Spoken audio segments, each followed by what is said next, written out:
నిన్న ఎపిసోడ్ మొత్తానికి ఇమాన్యుయల్ హీరో, నిన్న లైవ్ మొత్తానికి ఇమాన్యుయల్ హీరో, నిన్న ఓవరాల్ డే మొత్తానికి ఇమాన్యుయల్ హీరో. పొద్దున్నే లేచినప్పుడు తన ఫ్లోర్ క్లీన్ చేయాలని చెప్పి ఫ్లోర్ అంతా క్లీన్ చేస్తున్నాడు. చాలా కష్టపడ్డాడు, అలసిపోయాడు. పాపం తనకి సపోర్ట్ గా సృష్టి, తనూజ ఇద్దరు సపోర్ట్ చేశారు. తర్వాత మళ్ళీ సాంగ్ వచ్చిన తర్వాత అక్కడ మళ్ళీ పార్టీ పాపన్స్ మళ్ళీ అక్కడ మళ్ళీ ఫైట్ చేసిన తర్వాత అవి కూడా తుడవాల్సి వస్తే అలా కష్టపడ్డాడు, తుడిచాడు. తన సపోర్ట్ గా మళ్ళీ సృష్టిని అసైన్ చేసి సృష్టి కూడా వర్క్ చేసింది.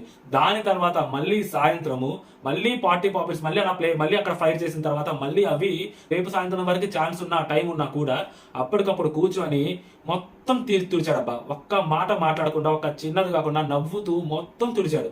సో ఆ మనిషి అంత మంచిగా మాట్లాడుతూ ఒక పాయింట్ లో నోరు జాడ ఒక మాట అన్నాడు. అన్నమాట తప్పు, మీరు తిరిగి ఒక మాట అనొచ్చు, లేదా మీరు అది తప్పు అని చెప్పొచ్చు. బట్ ఆ తప్పు అని చెప్పే విధానము మీకు అది మీరు కోపంగా చెప్పారనో లేకుంటే ఇంకోటనో కాదు, కానీ పక్కకు తీసుకెళ్లి ఆ మనిషికి చెప్పుండొచ్చు. కష్టపడ్డాడని చెప్పి ఆ మనిషి కోసం భోజనం తీసుకొచ్చిన మీరు ఈ భోజనం నీకు డిజర్వ్డ్ అని చెప్పిన మీరు ఆల్ ఆఫ్ ద సడన్ అక్కడ కూర్చొని ఆ మనిషిని అందరి ముందు ఆ మనిషిని అలా అడగపోతే పక్కకు తీసుకొచ్చి చెప్పుండాల్సింది. ఇమాన్యుయల్ నువ్వంతా బాగున్నావు, నువ్వు అలా గుండంకులు అలా అనడం నాకు నచ్చలేదు, కొంచెం చూసుకో ఇమాన్యుయల్ అని చెప్తే ఏమయ్యేది?